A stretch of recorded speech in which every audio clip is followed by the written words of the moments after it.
The war between humans and the Zalari had ended only 6 months ago. Both sides had lost millions. The galaxy was silent now, but the peace was fragile. As part of the treaty, there were strange conditions, and one of them shocked everyone. To build unity, human soldiers who survived the war were ordered to marry Zalari women, powerful, long-lived aliens with silver skin and glowing eyes. The marriages were not of love, but of duty. Captain Ethan Ward, a 32-year-old war hero, had no choice. He was selected to marry Lady Seraphis, one of the oldest living Zalari, said to be 33 years older than him, an alien woman known for her wisdom and her temper. When Ethan first saw her, he froze. Her presence was intimidating. Her skin shimmered like liquid silver, and her eyes were cold as the void. She looked at him not with love but with calculation, like studying an enemy. The ceremony was held on the moon of Kiros, surrounded by alien guards and human diplomats. Ethan stood stiff, his hands clenched, trying to understand how he went from commanding starships to being forced into an interspecies marriage. Seraphis spoke first, her voice deep and calm. "Human, you are not here by your will, and neither am I, but we will obey the treaty." Ethan nodded silently. He could feel every camera recording the moment, a human and an alien queen being bound by law, not by heart. After the ceremony, they were transported to Seraphis's grand estate, a strange palace made of living metal that hummed softly like a heartbeat.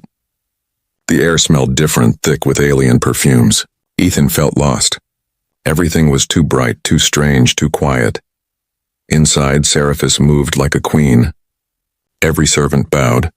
Ethan followed behind her, unsure if he was a husband or a prisoner. That night they sat at a long silver table.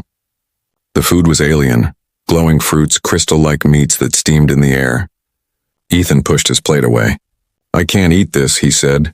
Seraphis raised an eyebrow. "You humans are fragile. Your bodies fear what they don't understand." Ethan looked up at her, his jaw tight. "We just ended a war. Maybe it's not food I'm afraid of. Maybe it's sitting across from someone who once tried to kill us." For the first time, Seraphis's cold expression cracked. She looked away. The silence grew heavier. Later in his assigned quarters, Ethan sat by the window, staring at 2 moons in the alien sky. He missed Earth, the rain, the noise, the smell of coffee. He felt alone in a world that didn't want him. Then a soft knock echoed. The door slid open and it was Seraphis. She stood there quietly, without her crown, her glowing eyes dim. "You are not the only one who lost everything," she said slowly. "I buried my sons in that war. Human weapons took them." Ethan froze. He didn't know what to say. For the first time he saw not a monster, but a mother. Seraphis turned to leave. But before the door closed, she added, "Do not assume you are the only one forced into pain." The door shut, leaving Ethan in silence. His heart pounded. He had hated her kind, but that moment changed something deep inside him. He looked out the window again, whispering, "Maybe this marriage isn't what I thought it was," but outside, in the alien night, unseen by both of them, a glowing drone hovered near the window, recording every word, sending it to someone who didn't want peace to last. The next morning, Ethan woke to a soft humming sound. The palace walls shimmered faintly, reacting to the rising twin suns outside. He realized the building itself was alive. The metal responded to energy, light, even emotions. It made him uneasy. When he stepped out, 2 alien servants bowed and guided him toward the central hall.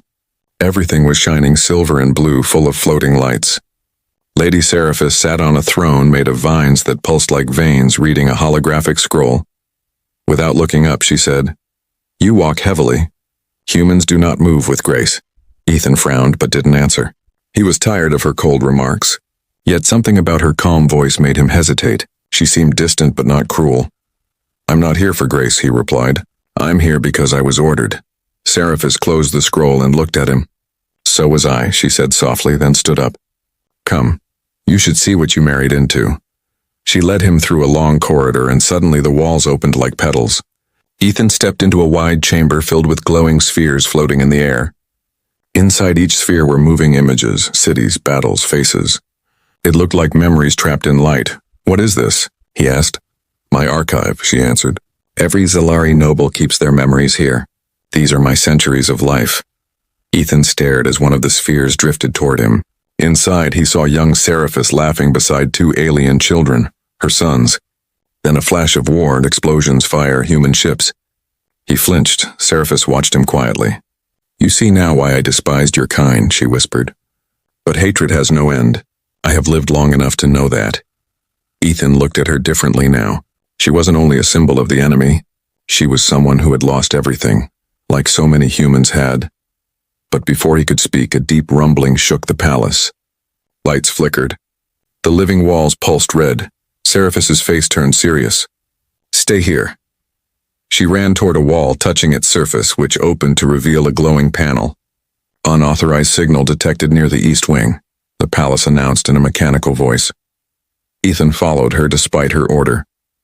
Together they entered a hallway lined with strange roots of living metal. The air buzzed with static. They found the source, a small drone, cracked and sparking, stuck in the wall. Ethan recognized the design. It wasn't Solari. It was human. Seraphis turned sharply toward him. "This belongs to your people." Ethan's heart raced. "No, that's impossible. I didn't send it." She stepped closer, her eyes glowing brighter. "Are you spying on me?" He raised his hands. "Listen, I didn't even know this existed." The drone suddenly flickered and projected an image on a human officer's face appeared. It was General Royce, Ethan's former commander. "Captain Ward," the hologram said, "our eyes are on you. Remember who you serve. Don't get too close to her." Then the image vanished. Seraphis stared at him with anger and betrayal. "You humans cannot be trusted. Even your peace is a lie." Ethan stepped forward. "I didn't know, I swear. They're watching both of us." The palace lights dimmed as if reacting to their tension. Seraphis looked at him for a long moment, then said quietly, "You will stay in my sight from now on. If you lie again, this palace will bury you alive." Ethan nodded slowly. "Fine, but I'll find out who sent that drone, for both of us." Seraphis turned away, her silver hair catching the light. "We shall see, human." As she walked off, Ethan looked at the broken drone on the floor. He picked up its cracked lens and whispered to himself, "So this isn't just a marriage. It's a game." He didn't know yet, but that drone had awakened something in the palace. Something ancient hidden beneath the silver floors, now stirring after centuries of silence. That night Ethan couldn't sleep. The image of General Royce's face haunted him. The message wasn't just a warning, and it was a threat. Don't get too close to her. But why? What were they afraid he might discover? He stared at the cracked drone resting on his desk. It still blinked faintly like a dying eye. "What are you hiding?" he whispered. The moment he touched it, the lights in his room flickered. The living metal around him shifted, almost like the palace was listening. Suddenly, the wall rippled open and Seraphis appeared. Her silver gown flowed like water and her glowing eyes narrowed. "You disobeyed me," she said coldly. Ethan stood. "I wasn't spying. I was thinking." "Thinking leads to danger in this place," she replied. "You humans love to open doors you don't understand." Ethan hesitated. "Then teach me. If I'm trapped here, at least tell me what this palace really is." Seraphis studied him for a long moment. Then for the first time she gave a small nod. "Follow me." They walked through narrow, curved tunnels deep beneath the palace. The air grew colder and the walls began to hum with a deep, rhythmic pulse. It wasn't just metal. It was alive. "This place," Seraphis began softly, "was built thousands of years ago. Long before humans discovered space travel. The Solari did not make it. We found it." Ethan frowned. "Found it? You mean this isn't your home?" She stopped before a massive door carved with strange glowing symbols. "No, it's something older. We call it the Heart. It chose our ancestors as caretakers. It keeps our world alive and it remembers every death." She placed her hand on the door. The symbols flared bright. The wall opened, revealing a vast chamber filled with floating crystal shapes spinning slowly in the air. Each crystal glowed with faint blue light, and the entire room pulsed like a heartbeat. Ethan stepped closer, feeling the air vibrate through his chest. "It's beautiful." Seraphis looked at him, her expression softening. "These are memories, not of individuals, but of souls. Every Solari who dies becomes part of this. Their energy sustains the heart." He turned to her. "So this is why your people live so long?" She nodded. "Our life force is shared. The heart balances life and death." Then her voice darkened. But when your people attacked us, thousands of souls were consumed too quickly. The heart is weakening. It is dying. Ethan's eyes widened. And the marriage was part of the plan to heal it, wasn't it? Seraphis looked surprised but didn't answer. Ethan continued. The treaty wasn't just politics. They want humans and Zalari to merge, biologically, emotionally, to test if both species can connect to this heart thing.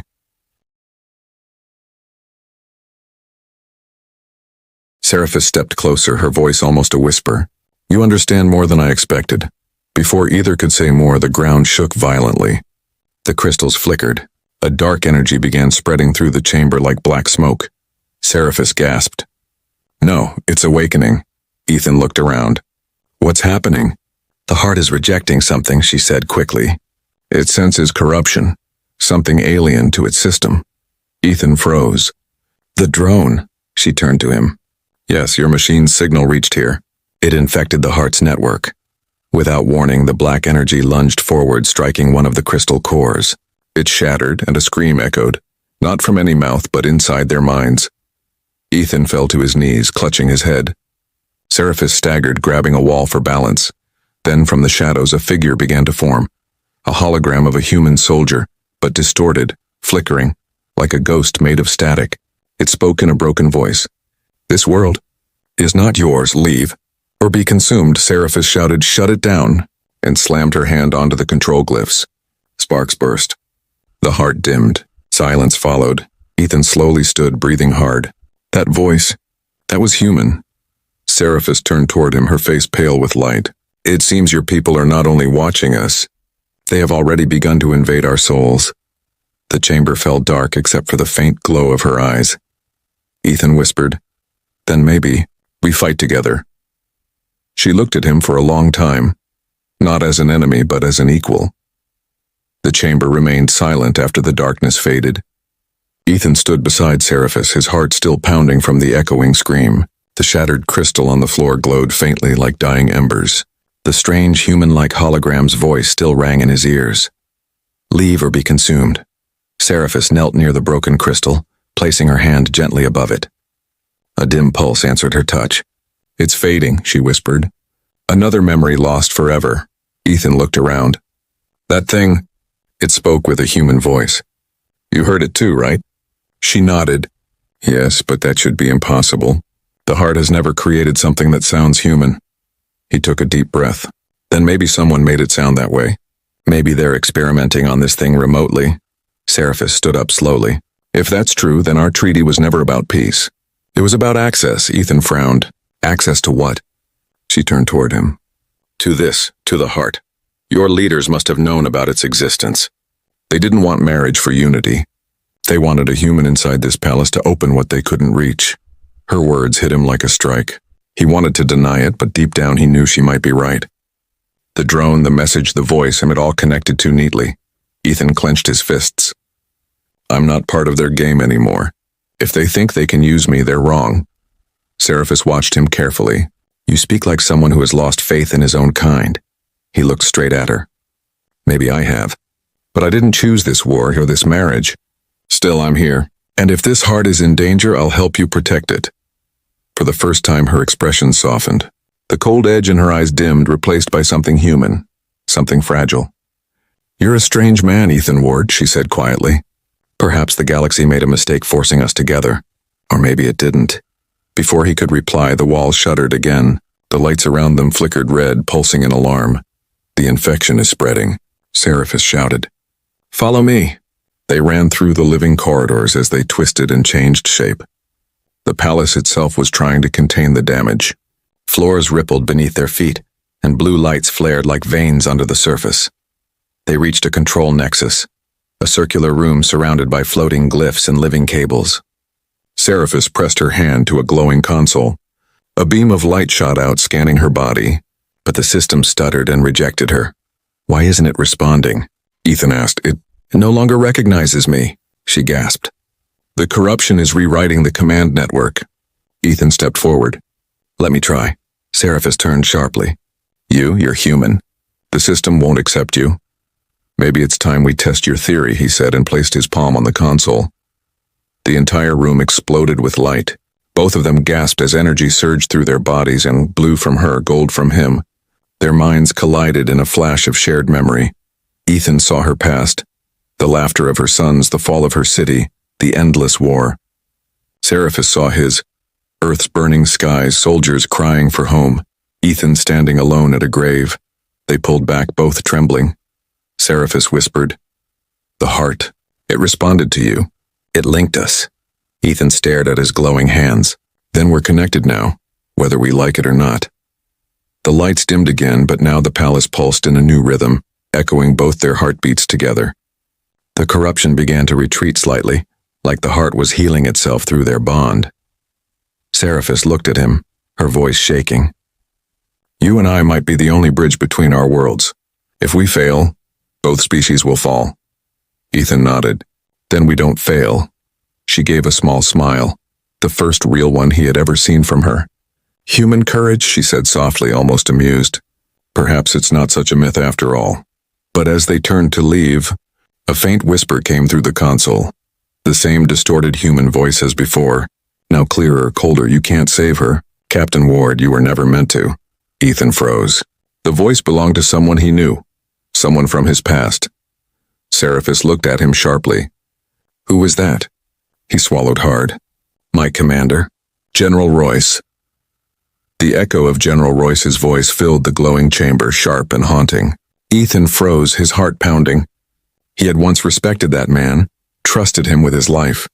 Now his voice came through a corrupted alien machine, taunting them both. Seraphis's eyes burned like molten silver. "That voice, it came from your kind." "Explain, human." Ethan took a step back. "I don't know how. Royce was my commanding officer during the war. He led the peace talks too. But this isn't possible. He can't be alive out here." Seraphis moved closer, her gaze piercing. "Alive or not, his mind is here. That means your people have breached the Heart's network." Ethan clenched his fists. "Royce wouldn't do this unless—" He stopped mid-sentence, realization dawning. "Unless he never wanted peace in the first place."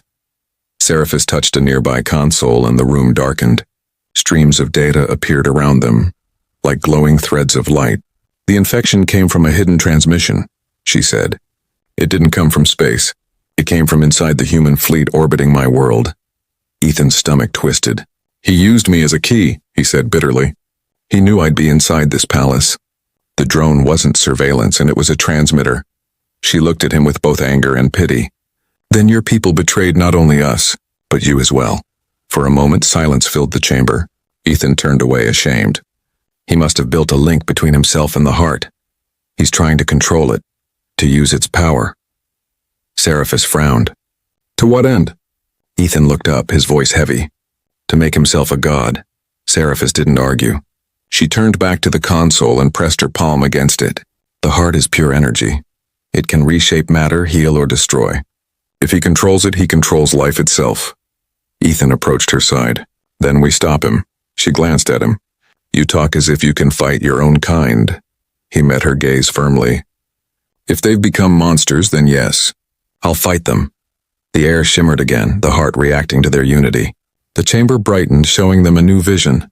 A massive shadow loomed above a planet, a human battleship, larger than any Ethan had ever seen.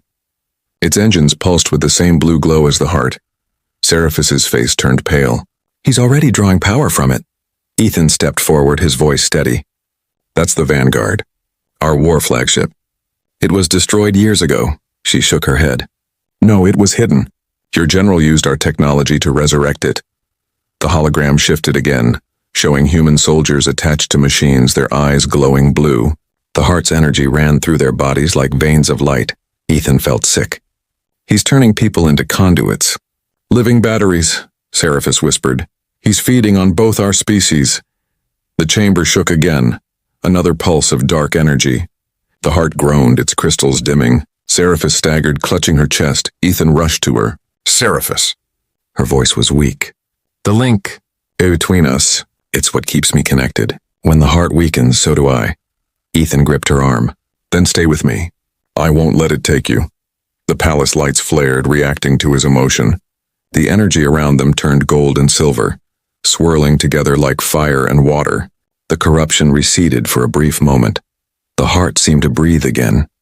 Seraphis opened her eyes, her voice faint but steady.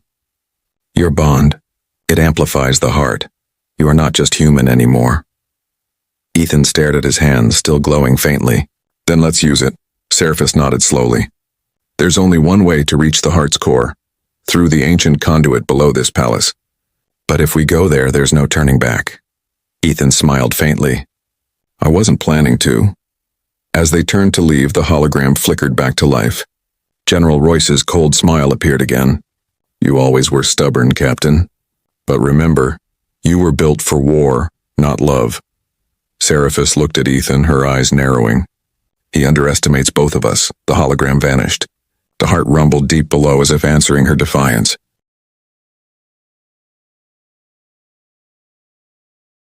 Together they stepped into the lower passage, the light of two worlds merging behind them. The lower tunnels of the palace were nothing like the shining halls above. Here the air was heavy and warm, and the walls pulsed with faint red light like living veins beneath skin. Ethan followed Seraphis closely, the echo of their footsteps mixing with a deep hum that came from far below. The conduit, Seraphis whispered, her voice low. It connects the palace to the heart's core. Few Zalari have ever entered it. None returned unchanged. Ethan glanced around. And you think Royce found a way to reach it from orbit? She nodded. He is using the same network of energy that powers this world. If he controls the conduit, he can command the heart itself. As they moved deeper, the walls began to show shapes, ghostly outlines of people trapped in the metal. Their faces were calm, almost sleeping. Ethan stopped, his breath catching. Are those alive? Seraphis placed a hand on one of the glowing figures. Not anymore. These are my ancestors. The heart absorbed them centuries ago. Their consciousness still echoes here. The faces whispered faintly as she spoke, 1,000 soft voices murmuring words in an ancient tongue. Ethan shivered. It felt like walking through a dream made of memories. Then suddenly the lights shifted from red to dark blue. A vibration shook the floor. Seraphis turned sharply. He's already tapping into the core. They ran forward until they reached a huge chamber. At its center, a spiral column of pure light rose from the ground, reaching upward into darkness. The heart's pulse was deafening here, every beat shaking the air. Seraphis stepped toward it, her eyes glowing. This is the gateway, she said. Once we cross, the heart will test us. It only allows those who are pure of intent. Ethan stared at the swirling energy.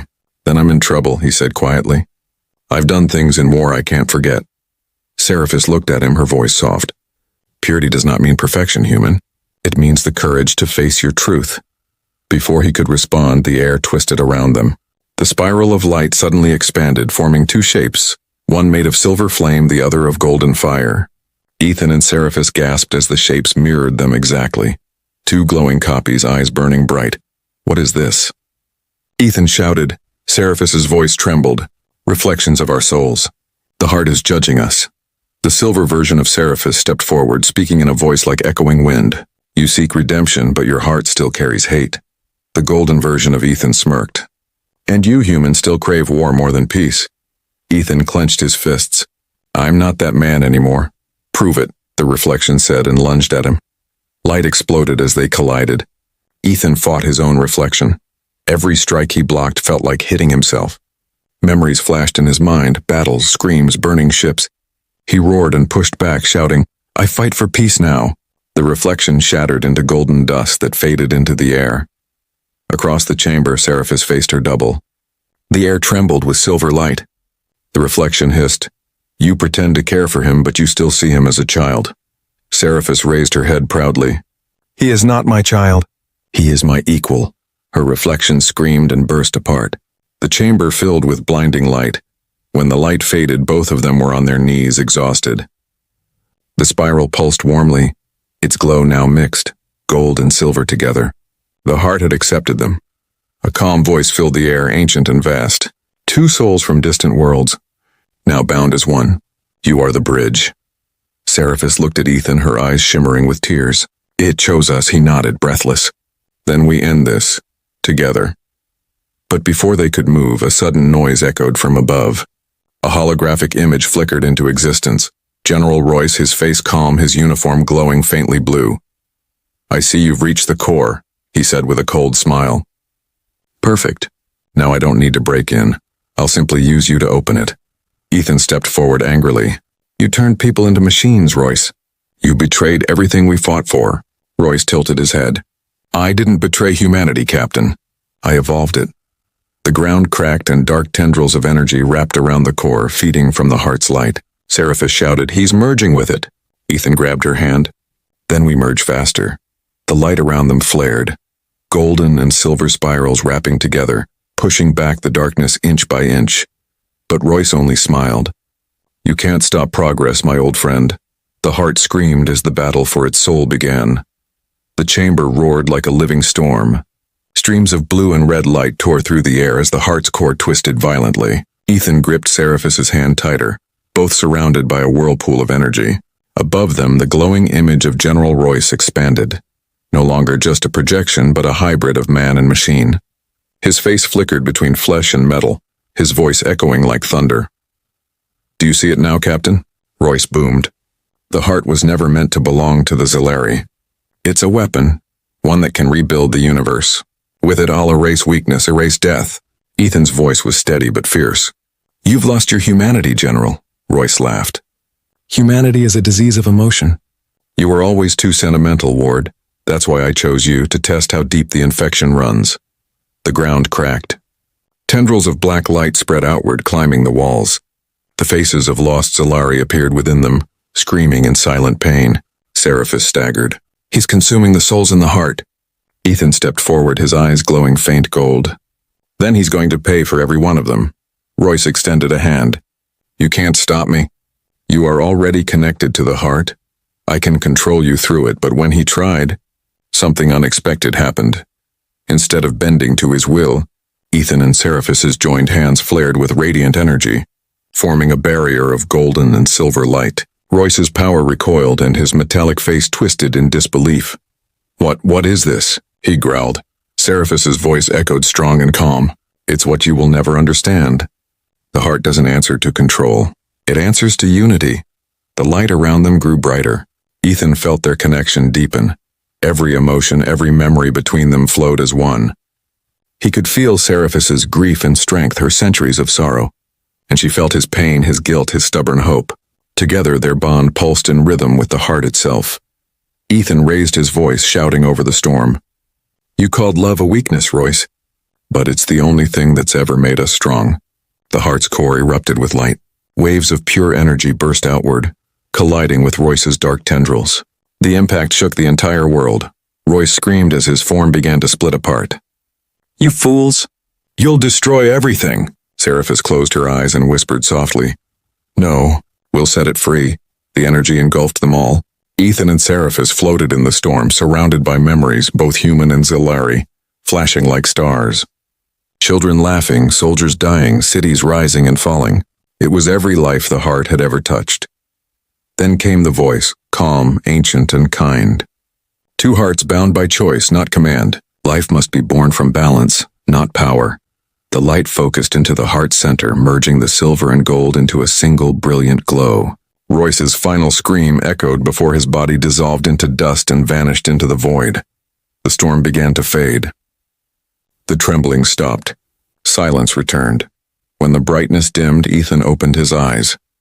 He was lying on the chamber floor, surrounded by warm light. Seraphis knelt beside him, her silver hair glowing softly. It's over, she whispered. The heart is free again. Ethan sat up slowly. And Royce. Gone, she said quietly. But not forgotten. His essence will remain, as a warning. The core of the heart now glowed with calm, steady light. The whispers of the dead were peaceful again. The palace walls shimmered softly, no longer in pain but in harmony. Seraphis turned to Ethan, her voice gentle. The heart has changed. It accepted you as part of it. That means you can never return to your old life. Ethan smiled faintly. My old life ended the day I married you. She looked away almost shyly. Then perhaps fate knew better than we did. They walked out of the chamber together, hand in hand. Outside, dawn was rising over the alien world. The sky shimmered gold and silver, the colors of both their souls. Ethan looked up. So what happens now? Seraphis smiled softly. Now we build something new, not human, not Zalari. Something born from both. As they stood beneath the rising light, the heart pulsed one final time. A slow, peaceful rhythm echoing across the galaxy. Far above, stars began to flicker in response, as if the universe itself was breathing again. The war was over. The wound was healed, and in the quiet glow of a new dawn, a human and an alien queen began a story no one had ever dared to imagine.